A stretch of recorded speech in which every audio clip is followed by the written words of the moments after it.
at Stop and Shop and just came right home and just ate it immediately. It was so good. Yeah, I love those things. All right, I'm gonna make a quick announcement.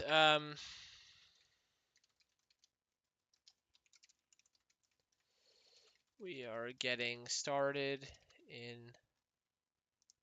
Let's see.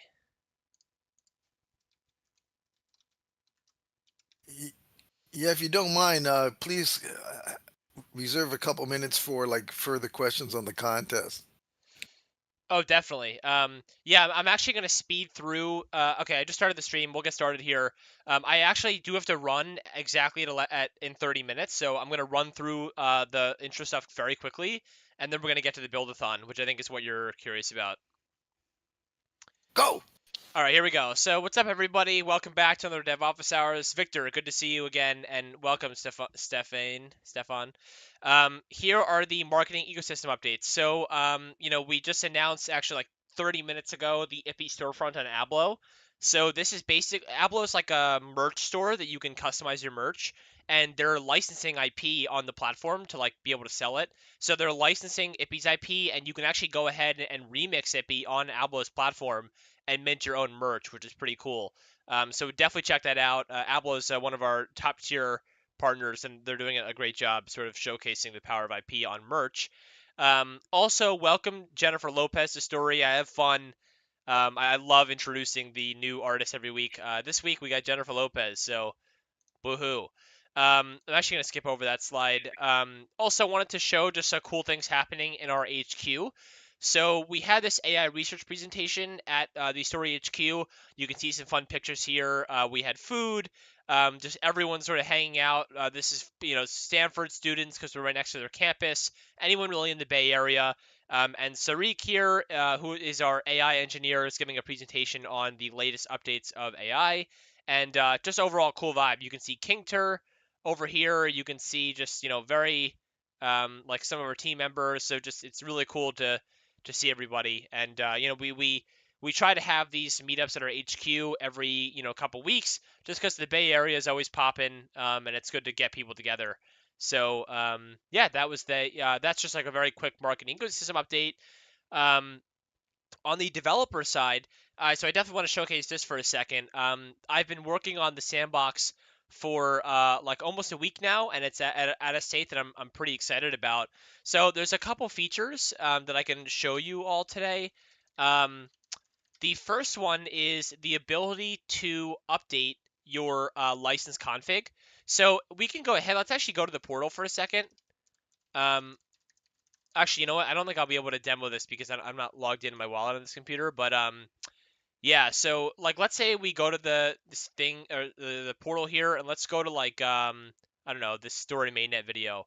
We can take this IP ID We weren't. and we can go back to the sandbox and put it in here. And when we do that, if I was logged into my wallet, it would allow us to change the minting fee, change the rev share. Of course, you have to be the owner, of course. And also you can disable it if you want. So you can say, you know what, I want this license to no longer be valid. And you can change the licensing hook. What this does is it basically says you can specify a max number of licenses. So if you want to say, you know what, I'm going to change the minting fee from 5%, or sorry, from 5 IP to 10 IP, and I'm going to change the rev share from 5% to 25%. Then you can also say, I only want 4 licenses to be minted total, and I want to, maybe in the future, disable it if I'm no longer happy with this license. You can do that, and it'll communicate everything that's happening to you in the terminal. So even for non-technical people, it still has that codey feel and makes you think that you're coding in the browser. So that's that. And you can also add new license terms to an IP asset.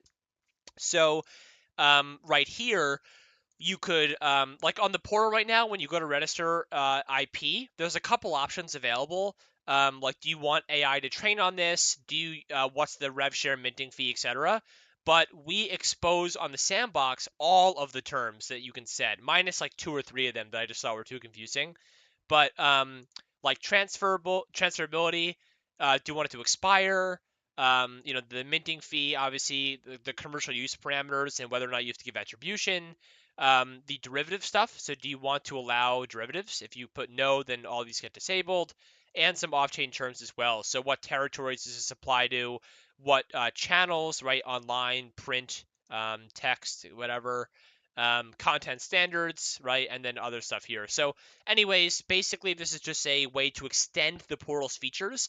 And in the future, we want the portal to support everything, right? Like the portal should be the one-stop shop for licensing and registration and monetization. But while we wait for the portal to support these features, we are exposing them on the sandbox so anyone can take advantage of them. So that is the sandbox. Any questions so far? Yeah, hey, is Woo! that AI learning is the AI learning field in the pill terms because it wasn't before, right? So it is the AI learning field. Let's see. Let's go back here.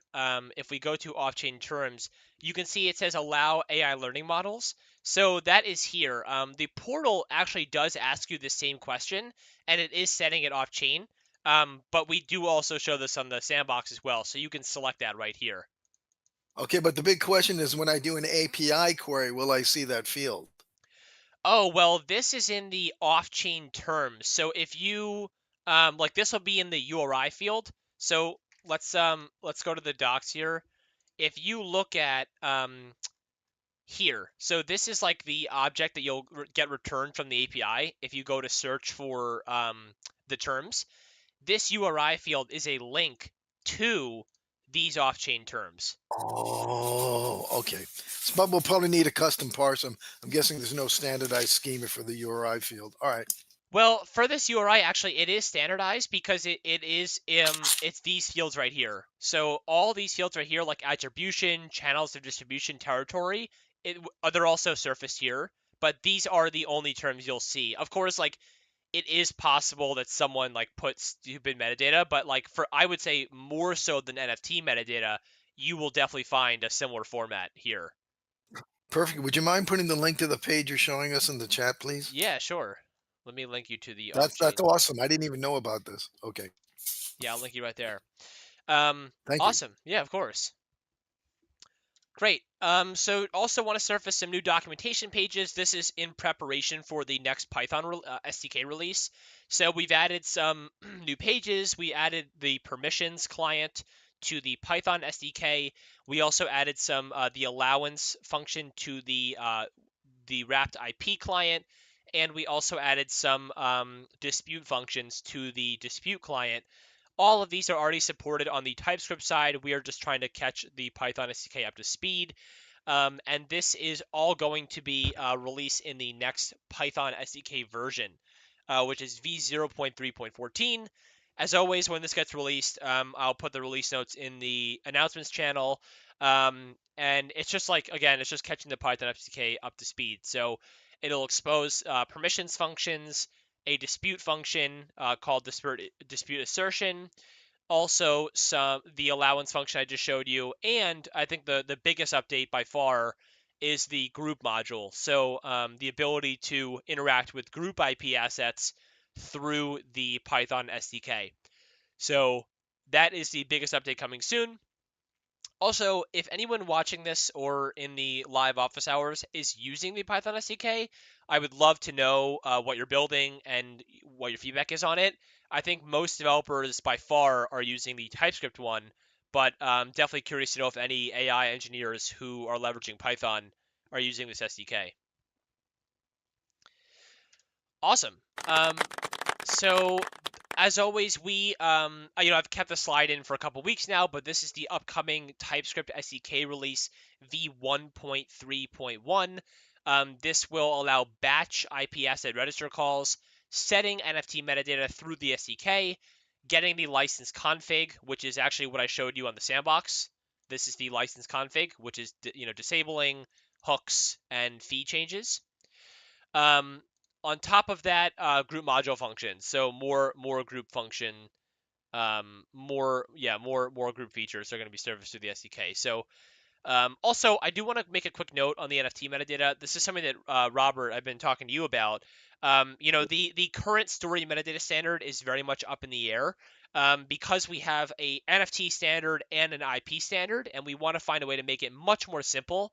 So I believe by the end of May, so within the next month, we are going to very much standardize the metadata to be much more easily settable, and as a result, more standardized when it's read through the API. So cool updates coming there. Okay, so this is by far the most important part of the dev. Actually, you know what? Before we get to there, I do want to ask. So one thing that we're really curious about is getting feedback on our Protocol Explorer. So the Protocol Explorer is this, explorer.story.foundation. Has anyone in this Discord used this Explorer? And if so, do you have any positive or negative feedback on it?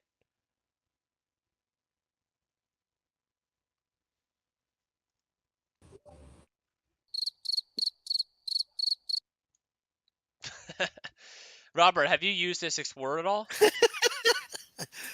That one, I don't know. I've used the standard one, but I don't think I've seen this one.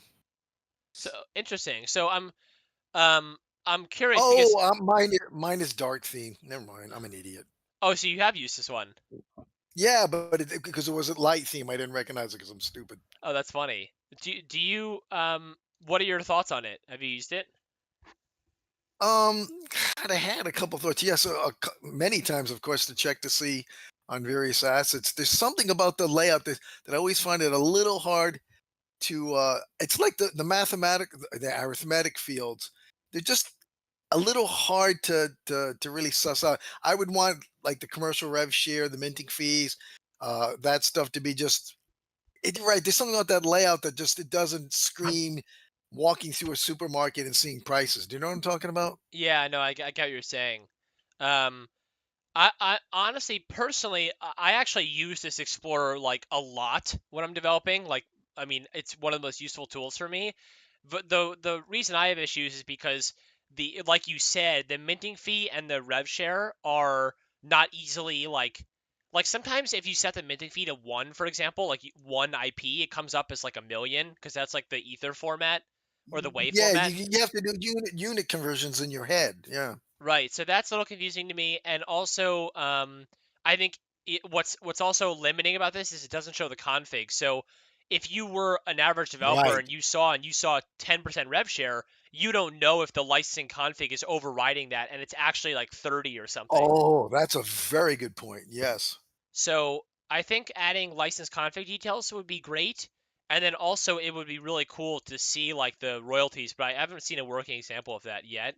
Um, but otherwise, I would definitely encourage you guys to check this out because I use this very much when I'm developing on Story. Because you can see Yeah. the metadata here. You can see the metadata here for the NFT. Yeah. No, I've used this a ton. I was just an idiot before. I'm sorry. That's all. No, no worries. Now, But the only other thing I would say is just that lineage. We talked about this too. Is that lineage maybe should be called licensees or something? Lineage is just kind of esoteric there, but that's a nitpick. I'm sorry. no, I see. Yeah, I see what you're saying. I mean, ideally, this would show like the. Actually, you know what? I wonder where would that be. I think actually, if I go to the metadata thing. Oh yeah, we can see the official. Here we go. So this is like the official IPI asset. So this is like you can see a lot of stuff here. So the lineage is all here, but obviously this isn't supposed to be like a searchable. Like the portal is supposed to handle the searching. So this is kind of just like a dump. But like for example, the fact that there's no royalty data is confusing because clearly IPI has earned a lot of money. So like this should be something here. Um, and then again, like, see, oh, here's an example. See, so the minting fee is like Yeah. 10 billion, but it's actually like 10 or something. And same with rev share. So that would be helpful. But yeah, okay, cool. Yeah, I just wanted to get any feedback if You anyone's can used it. here be linked some scan links, which wallet drop this, and so on and so forth, because we should use separate explorers for blocks and for this one and for IPs. Right, right. Yeah, so you're saying there's a separate um you're talking about this one, right, which is the block explorer? Yeah, and we can link the transaction from block explorer to IP explorer. Right, I see what you're saying. Yeah, so more like compatibility between these two so that you can go between them. Yeah, sure. Yeah. Okay, that's great feedback. Okay, cool. Thanks, guys. So let's move on to the Surreal World Assets Build-a-thon. So this actually is not even officially announced yet. So you guys are the first ones out of anyone that are seeing this announcement. It will be live on Tuesday. So you know, feel free to talk about it a little bit, but don't leak these actual slides. Wait a minute. It says May 20th. You say next Tuesday? No, May 20th. Okay. Yeah. So okay, sorry. So Tuesday is when the announcement's going to happen, but May Ah, 20th is when it's starting.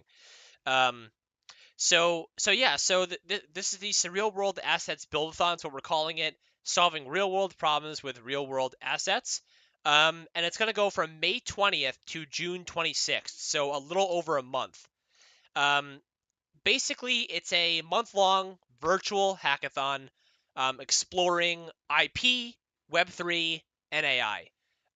So we want developers and also non-developers to get involved, build a project, or if you're non-technical, to scope out an interesting project and make like a PRD or just think through it. Right, for you got a month to think through it. So on top of just building a project, there's going to be a lot of workshops.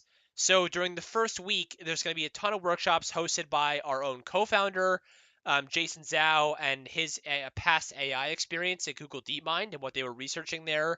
We're going to invite our ecosystem partners like Aria Protocol to talk about what it's like to onboard the biggest IPs to Web3. They're the ones that are doing the JLo and all the artists and stuff like that. Um, and we'll also have a lot of technical workshops from me, teaching people an intro to Web3, teaching people the basics, like how to code a smart contract, how to have wallet sign in, what Web3 is, and then also we're going to do some more deep dive technical stuff on Story and how to code on Story, and just more complicated stuff that either I or our team will host. So lots of exciting stuff. And again, it's not just about building a project, but it's about learning sort of the intersection between IP, AI, and real world assets. And so for those of you who want to build a project, here are the tracks. So we have 7 tracks. Well, really 6, but I'll show you. So the first one is a non-technical / creator track. So this is for people without technical backgrounds to ideate and conceptualize new IP-centric business models. So we're going to ask you to do some market research, trend analysis, and come up with a sort of idea or PRD for a really cool app that you would like to see in the Story ecosystem. So this track should make it so that anyone can get involved, right? Again, because you don't have to know technical stuff. The next one is AI agents, of course. This is for people who want to integrate Story's ATCP/IP infrastructure into AI agents to better, negotiate and license and monetize each other's IP. The next one is a creative front end / UX. This is for people who want to build very aesthetic, cool looking front ends for generative media tools. So, for example, creating a new ChatGPT interface so that automatically registers outputs, right? So again, sort of like a more design oriented, but beautiful, like beautiful, but also useful front end that will help you register outputs and stuff like that. So imagine almost like a ChatGPT equivalent, but for Story.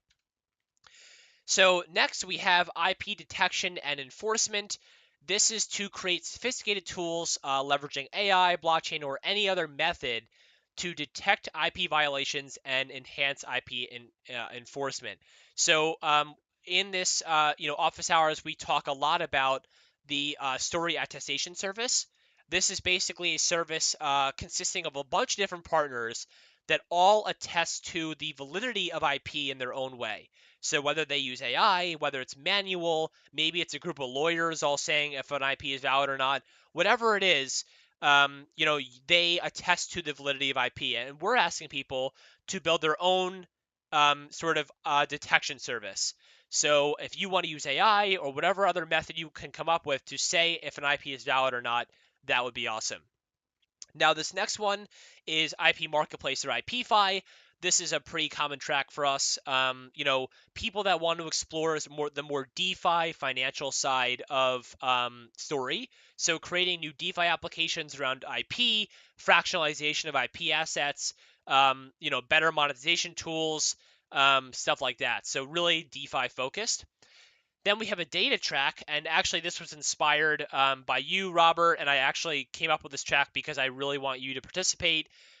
This is to build tools that register, protect, and monetize data sets as programmable intellectual property. But this also encompasses sort of like optimizing search and discoverability, indexing solutions, so you can either go the more like data set route, where you're creating solutions to sort of group data together and maybe figure out a way to better license that to AI models, or sort of create a more searchable, discoverable engine to discover IP and therefore data. So there's that track. And then the last track, which is not really a full track, but is the people's choice. This is just a like a vote that will happen at the end where participants are going to vote on their favorite projects and they'll get a smaller prize. So the rewards will be if you win, for each track, there's one winner, and the winner will get $3,000 in cash prize. And if they want to continue the project and they want to continue building it on Story, we'll provide an additional $2,000 in marketing costs and community incentives to help bring your project to life. So that is the hackathon.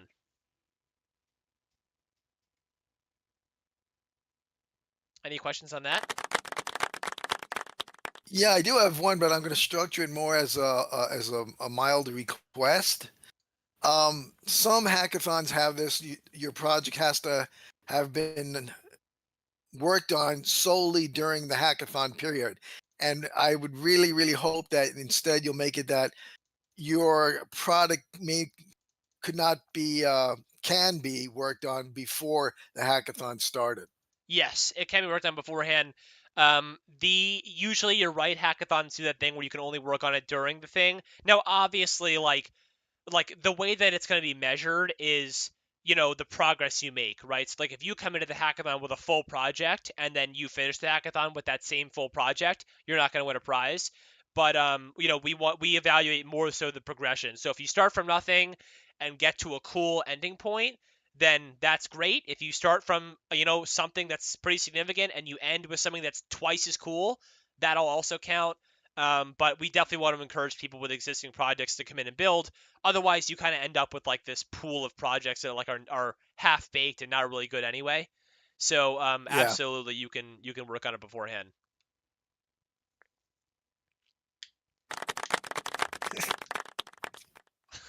I love the claps.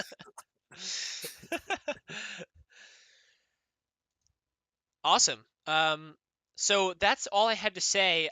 Somehow we got through everything very quickly today. I do have to run in like exactly 5 minutes. But I'm, if you want to stick around, anyone has any questions, I'm happy to stick around.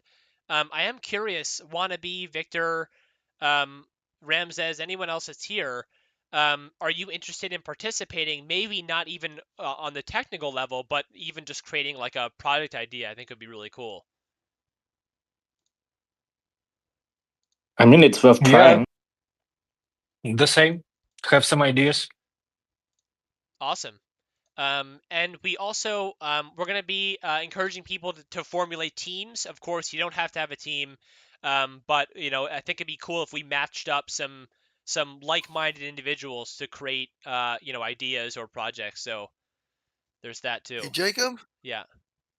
Yeah, just one thought though, and this is not for my benefit, but maybe there should be a strict vibe coders track so they don't have to compete against the heavyweight devs out there.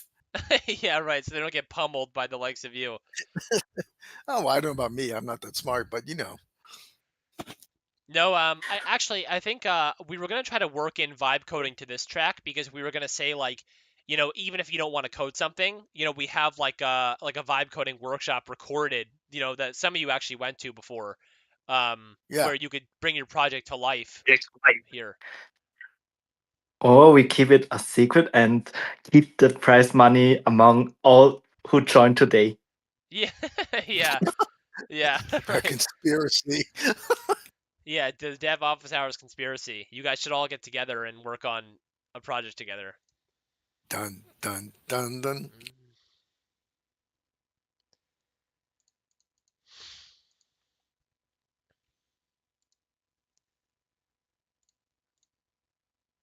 How about you, Nishizawa? I know you were working on a project before. Is this something that you would be interested in participating in? I think why not, right? If you're already building something. I'm not too sure. I might join. It's just that it might take some time before the whole thing is actually ready, because what I'm doing is pretty unprecedented in scale, so I'm not so sure if I could actually make it in time for the deadline, so to say. Yeah, but then you can enter it in the idea track. Right. But Plus, it doesn't would have to that be. be It doesn't have to be fine, though? completed. Wait, I don't have to complete it. No, I mean, at the end of the day, it's all, it's judging, right? So if you submit the project and it's half done, but it's still super cool, it can win a prize, I mean, Yeah, but Jacob, show him the first track again, which is just idea conceptualization. well, I think even more important is this one because it's like, see, there's $2,000, dollars in incentives to keep building it. So we actually are encouraging people to make projects that are not completed because we want you to keep working on it and building it. No hackathon product is ever complete. But Yeah, it's like, yeah, great art is never finished; it's only abandoned. yeah, exactly. It's yeah, you definitely do not have to complete it, so don't worry about that. Oh, and of course, like Robert said, you also Form that I have to key in my details to sign up, or what?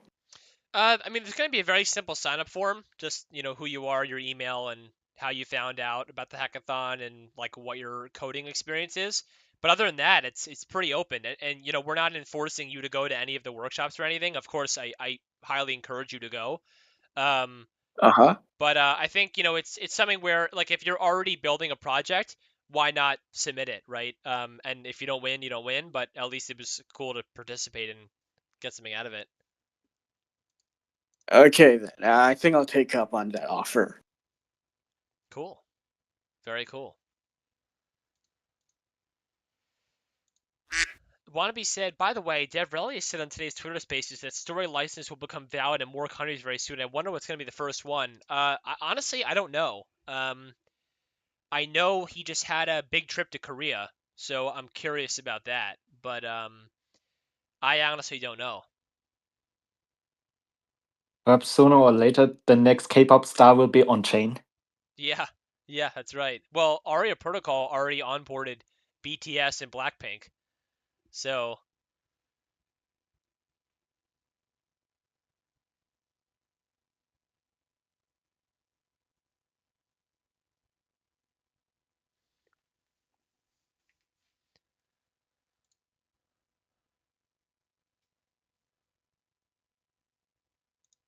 exactly. That's 100%, Robert, and that's what we always say, and why our team has such a strong presence in Korea. I mean, our co-founder and CEO SY is from Korea, so we definitely have like a very strong connection there, and fully recognize that it is the entertainment capital of the world, with Squid Games being a very popular example.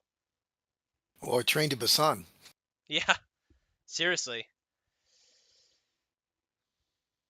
They make the best zombie and monster movies of all time. I watched that. It was good. Yeah. All right, you're right, Wannabe. I gotta go. Thanks everyone for tuning in. As always, I'll see you next week, and by the time I see you next week, we'll have fully announced this thing so we can talk about it more.